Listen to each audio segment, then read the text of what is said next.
copyrighted program created by the Rio Grande Oil Company.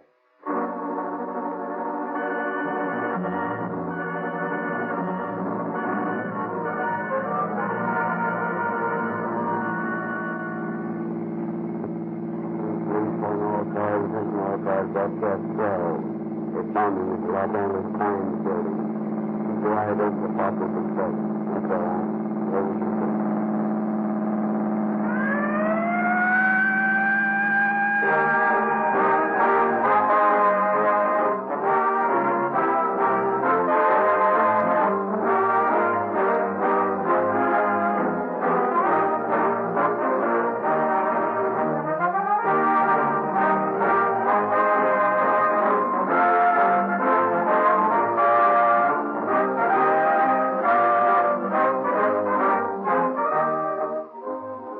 Tonight's case takes us back 26 years, when policemen were walking their beats, when it took an hour or more for police to arrive at the scene of a crime, when horses were considered more dependable than motorized fire engines, when ambulances usually arrived at an accident too late to help the victim. Today, it takes most radio-equipped police cars less than 2 minutes, often less than 60 seconds to answer your call for help, and police give much of the credit for this greater speed to Rio Grande cracked gasoline.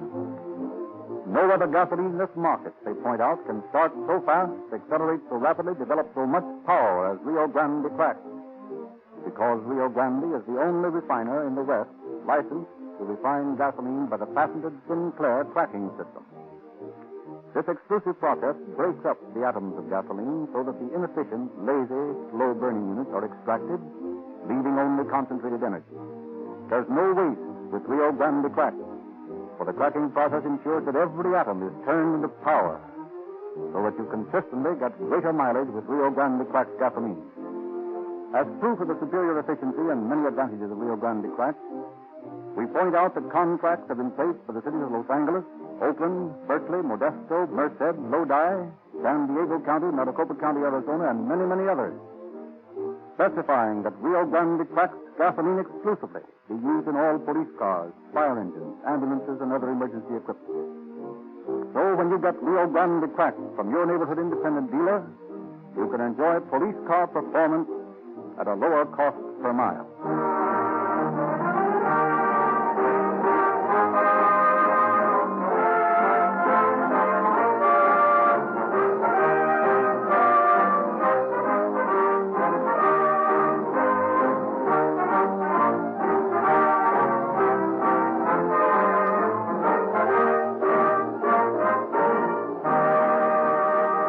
Now it is our pleasure to present Chief James E. Davis of the Los Angeles Police Department.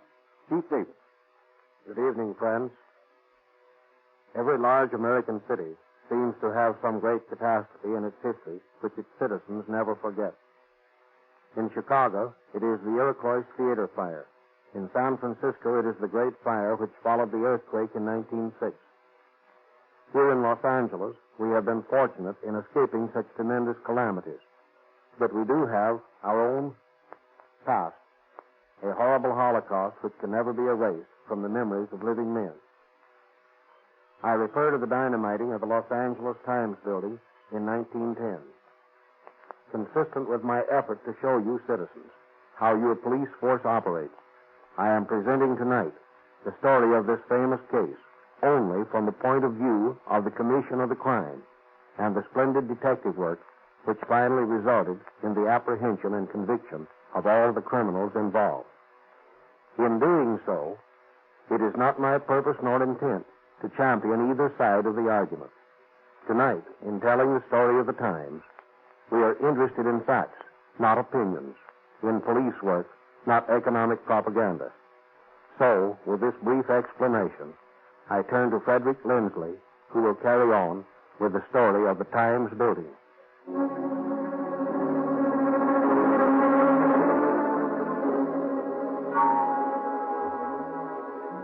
It is 1 o'clock in the morning of October 1st, 1910. While the city sleeps, a band of men who toil by night and rest by day is working at top speed.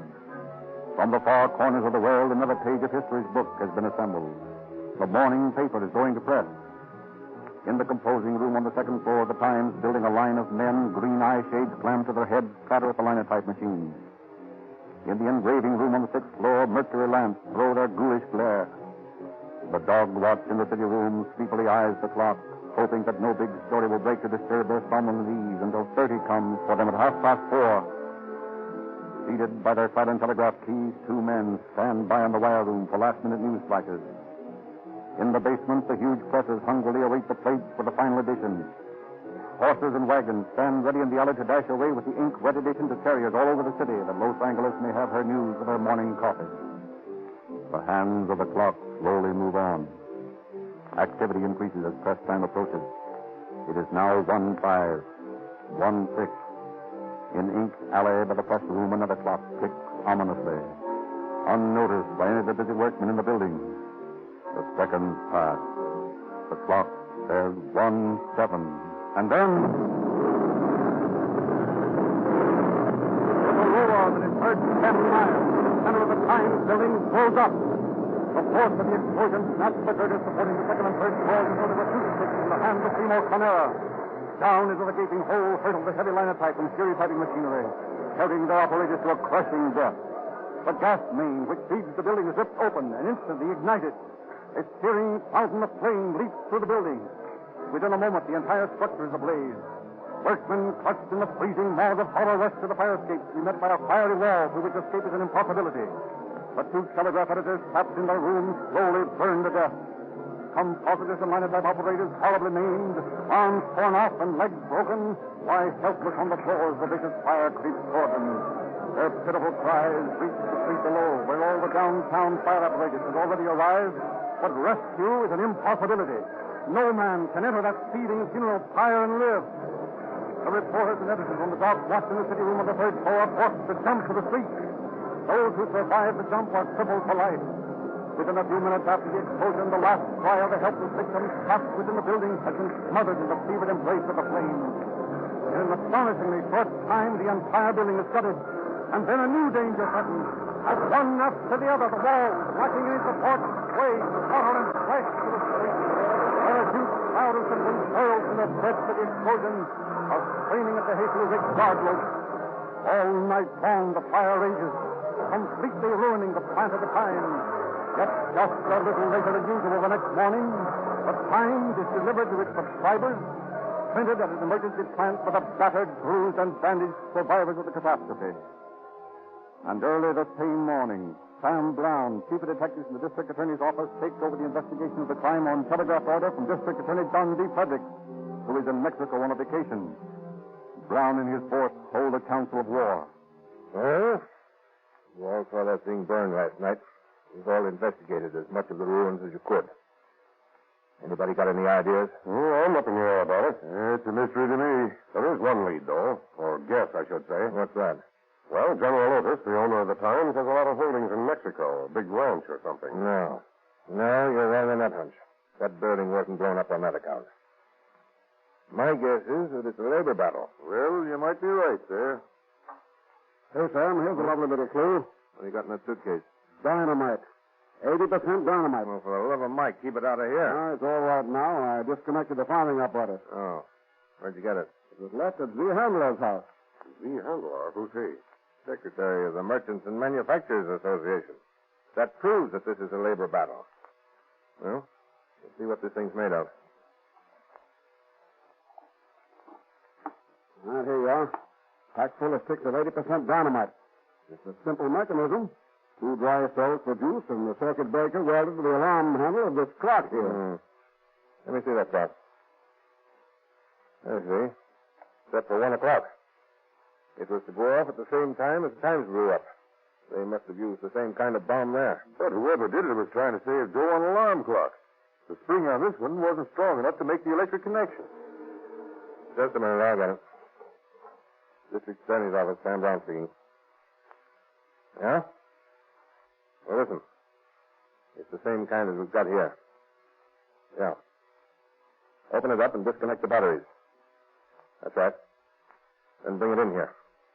Okay. That was a patrolman. He just answered a call from General Otis' home. They found a strange suitcase hidden in the shrubs under the general's window this morning.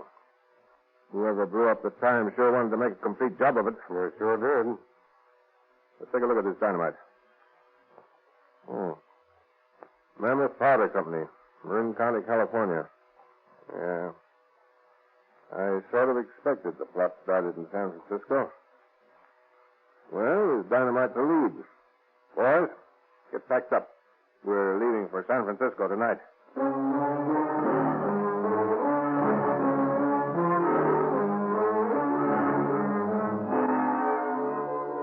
Brown, accompanied by a staff of operatives, arrives in San Francisco and sets up headquarters at a downtown hotel. That afternoon, he interviews Mr. Roller, manager of the Mammoth Powder Works across the bay. And as far as you can remember, all your sales of dynamite during the past 2 months were to legitimate buyers, eh?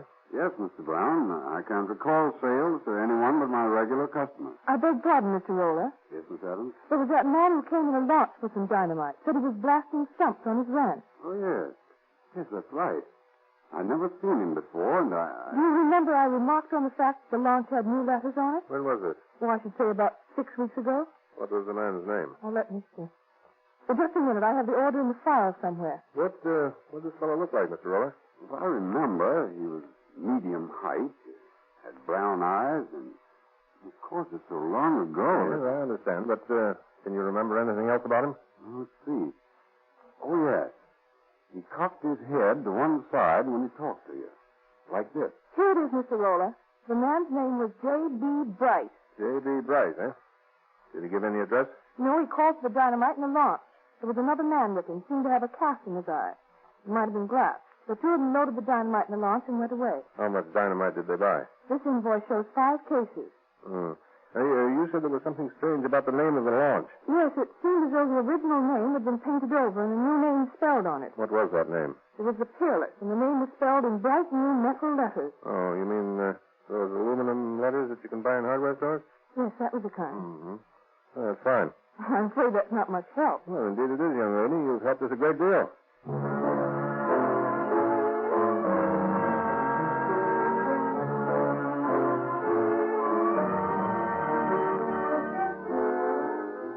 Brown splits his force and sets one half searching every hardware store in San Francisco in an effort to find the one which has sold aluminum letters spelling the word Peerless. The other half he sends scouring the waterfront for the missing launch. A hardware store is found which had sold the letters to a man who gave his name as J.B. Bryce. And a day later, the launch is discovered at a pier in the Mission District. This launch had been rented to one J.B. Bryce. Brown and his men gather in the hotel room to decide the next step. Well, one thing is clear. The man we want is J.B. Bryce. Probably that's not his real name. Undoubtedly, it's phony, but I'd just as soon arrest him under that name as any other. There's a great variation in these descriptions, though. Yes, but they all have one characteristic in common. This man Bryce cocks his head on one side when he talks to you. Hey, Sam, here's the lead. Huh? This cab driver here knows our man Bryce. You do? Well, I don't know him, but I carried him in my cab plenty of times. Where do you live? I don't know that. I used to take him to Singapore gyms down on the Barbary Coast.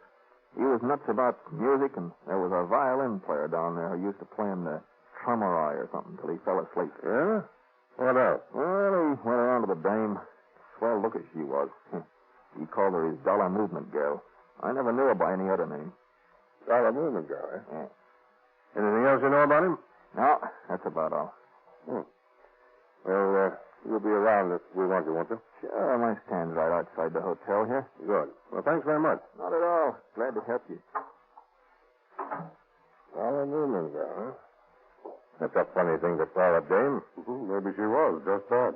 Maybe. But I got a hunch there's a lead there. Dollar movement girl. I wonder if her name could be Ingersoll. Ingersoll? What do you mean? Well, Ingersoll is the name of a dollar watch, eh? Ah, come on, Sam. That's too easy. Not solving a crime like a damn novel. Maybe so, but I've got a hunch I'm right. I want you guys to cover the Mission District for a woman by the name of Ingersoll. Maybe I'm crazy, but I think we're on the right track.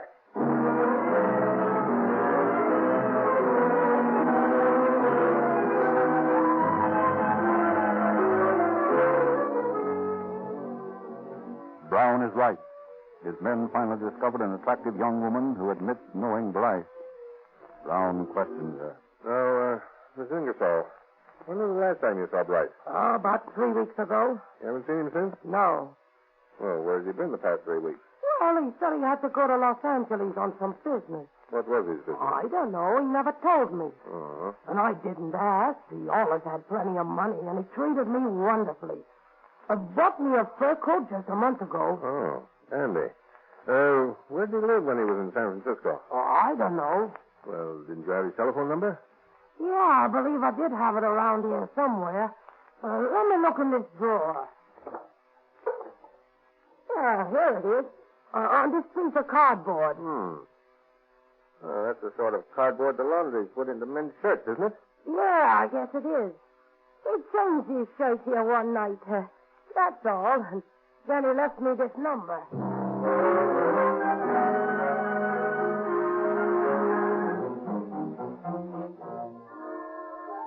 The telephone number is that of the Argonaut Hotel. Inquiring, Brown discovers that Bryce had lived there while in San Francisco. There he interviews the room clerk, the bellboys, the bartender, all of whom had known Bryce. From each, he gets a description, discovers intimate facts about Bryce's habits, even to the name of his favorite cocktail. However, his investigation in San Francisco fails to reveal Bryce's present whereabouts, so Brown returns to Los Angeles, where his case against Bryce is found to be so complete that the attorney for the Merchant and Manufacturers Association is able to appear before the grand jury and obtain an indictment for murder in the first degree against one J.B. Bryce, fugitive. Once the identity of the suspect is established, Brown makes the first step toward the apprehension. In one of the rooms of the floor set aside for the Times bombing investigation, Brown has a table several yards long and 6 feet wide. It is covered with papers. Brown is working over it intently when one of his colleagues approaches. Hey, with the love of Mike, Sam, what are you doing? Huh? Setting place cards for a banquet? No, Bob, I'm trying to describe Bryce. What do you mean? Well, when we were in San Francisco, we ran down dozens of people who had seen Bryce. We got a description from him from each one. And almost every description varied. Well, that doesn't explain this table a block long. It's simple. I've broken down the descriptions into their elements. See? Over here, each sheet of paper in this section has one person's description of Bryce's eyes. Then comes the description of his hair, and so on. I'm trying to reconstruct Bryce from all these descriptions. When I get through, he'll have the eyes the majority said he had, and his hair will be the color most people thought it was. So on. Well, I'll be... Say, I never heard of getting a description like that. Well, neither did I. I just figured it out as the only way to get an agreement out of all these people's opinions.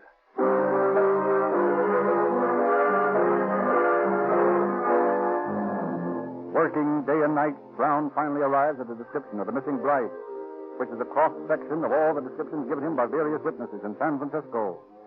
Then he has more than 200,000 circulars printed, reading "Wanted, Dead or Alive," and describing Bryce. These circulars are mailed to every post office in the world, from New York City to the Khyber Pass, from Spitsbergen to Tierra del Fuego. They go to every steamship dock, to every railroad station, and every hotel and saloon in North America. Months pass. Then, one night in a barroom in Chicago... Hey, Tom. Yes, sir? What's the matter with you, Tom? You think my friend and me are camels?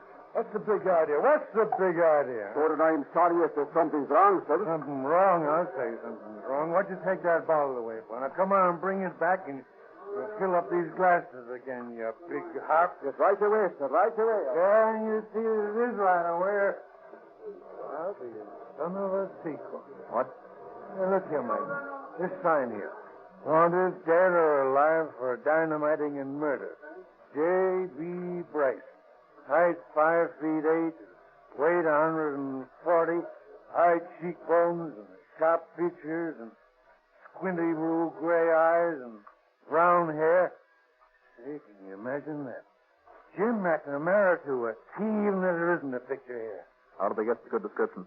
He blew right after the job, didn't he? Sure he blew. Say, you know, this Sam Brown's a smart dick. Or else he's a mighty good guesser. Here you are, sir. Good. Well, Jim ain't got nothing to worry about, Mike, so long as they ain't got a picture of him. You know, they're looking for a J.B. Bryce. Jim McNamara is safe enough. Hey, what are you nipping for? Come on, now, go about your business. I beg your pardon. I just wondered if I could get you anything else. No, you can when you can outside. You come on now. Very good, sir. Very good. Hey, Eddie, take over for a minute, will you? I'm going to the washroom. Ah.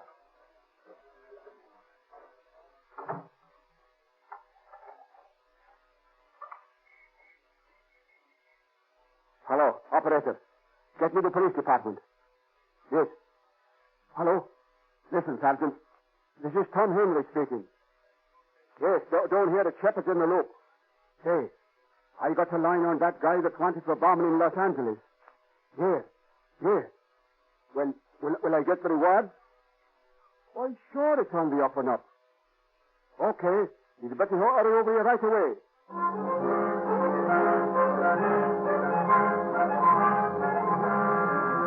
Tipped off by the bartender, Chicago police shadow the garrulous Forty McManigal. When a few days later McManigal boards a train for Detroit, two Chicago detectives sit a few seats behind him, and Detroit detectives are on the platform when the train arrives at its destination.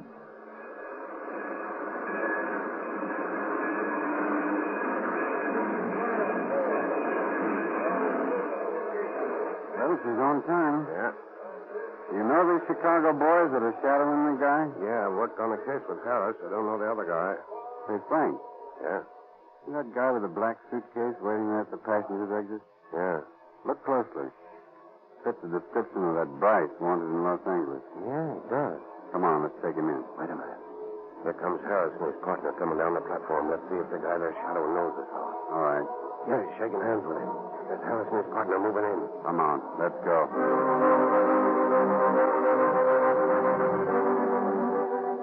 In the suitcase of J.B. Bryce, arrested with McManigal, is found material for making 6 clockwork bombs, several revolvers, and a demountable rifle with Maxim silencer.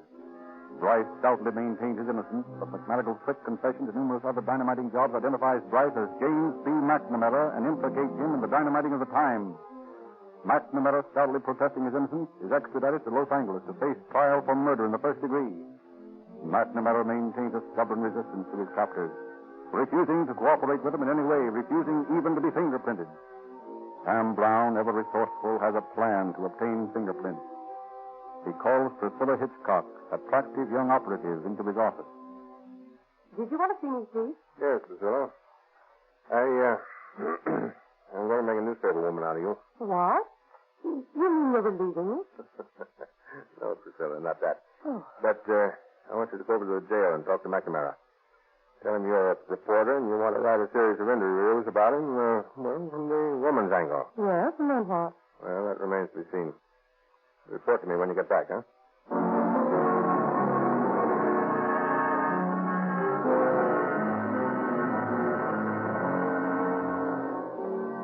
For several days, Priscilla visits McNamara daily in his cell. Then, once more, she reports to her chief for further instructions. How are you and Jim getting along? I can't say that I like this assignment, Chief, having him paw me. What do you mean? What does he do? Well, if you ask me, he's woman crazy. It isn't what he does so much as what I read in his eyes. Yes, but tell me what he does. Well, nothing. I talk to him, and when I get up to leave, he always grabs me by the arm. Yeah. I was figuring on him doing something like that. Where does he grab you? Just above the elbow. And he looks into my eyes real deep and says, goodbye, cutie. The way he looks at me that I don't like.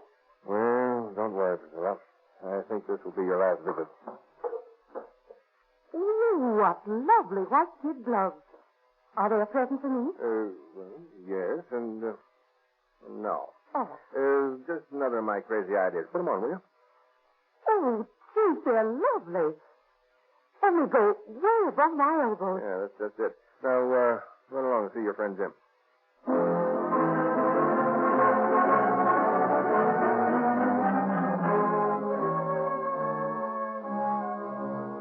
An hour later, Priscilla is back in Brown's office. Well, how'd it go? No, the same. Do I have to go back there again? Did he grab you by the arms and call you cutie? Yes, and dirtied my nice white gloves. Let's see. Fine. That's just what I wanted. Now, What's the razor blade for? don't move, Priscilla. I'm about to ruin those nice new gloves of yours. Oh, don't. I can get them clean. Don't you dare. Wait till I get these sleeves cut off here. There. Now, don't touch them. Look, Priscilla. Did you ever see a prettier set of fingerprints in your life, huh?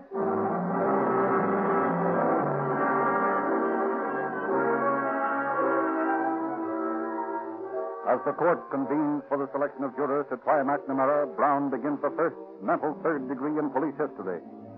Each day he has several seats reserved in the first row opposite the counsel's table. And each day these seats are unobtrusively occupied by some of the many witnesses he discovered in San Francisco who were known to McNamara. One day a bellboy and a cab driver. The next, the bartender who mixed McNamara's favorite highball. And the tailor who pressed his clothes.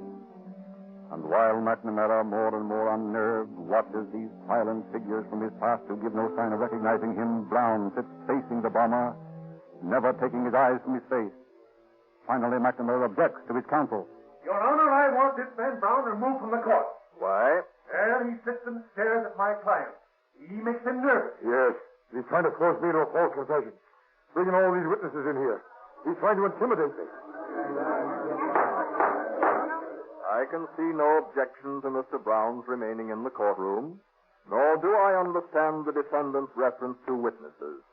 We are still impaneling a jury. No witnesses have been introduced as yet.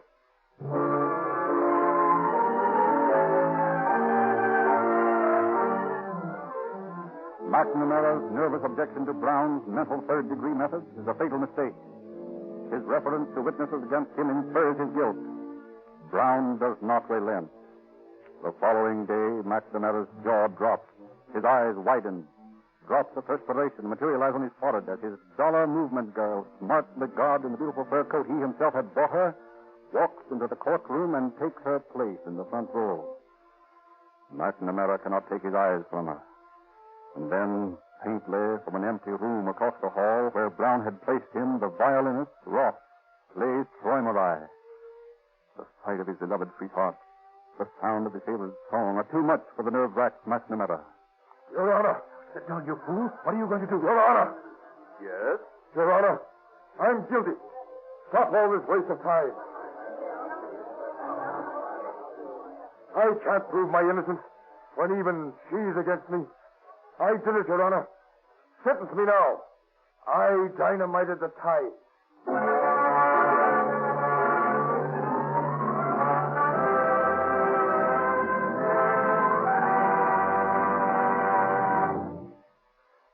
In consideration for McNamara's plea of guilty, the court sentenced him to San Quentin for life.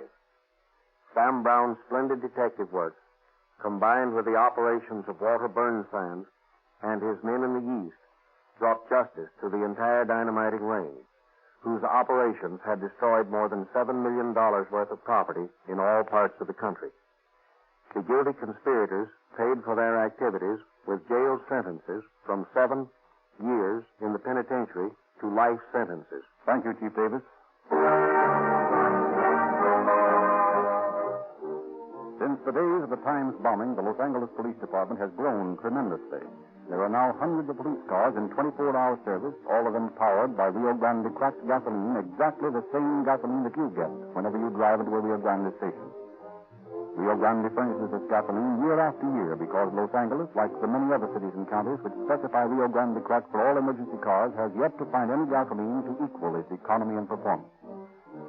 If you think that all gasolines are pretty much the same, we ask you to make a 10-gallon test of Rio Grande crack and learn the meaning of police car performance. It costs not a cent more to enjoy the quicker start, quicker acceleration, and maximum power of Rio Grande crack.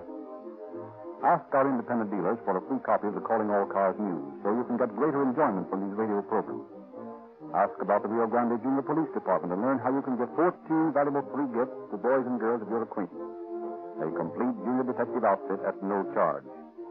Sinclair Motor Oils are another example of the extra value you get at no extra cost when you patronize Rio Grande dealers. For these world-famous oils are de-waxed and de-jellied until all impurities and waste matter are removed, leaving concentrated pure oil that is guaranteed to give positive lubrication in any weather at any speed. This is the same oil specified by 150 leading railroads, by leading airplane lines. Yet it costs as little as 25 cents a quart in refinery sealed cans. You will find Sinclair Motor Oils everywhere Rio Grande cracked gasoline is sold.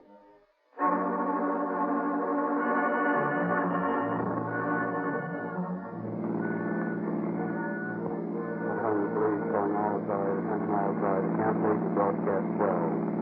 Back to the time, possible now, 7 control, roll to station.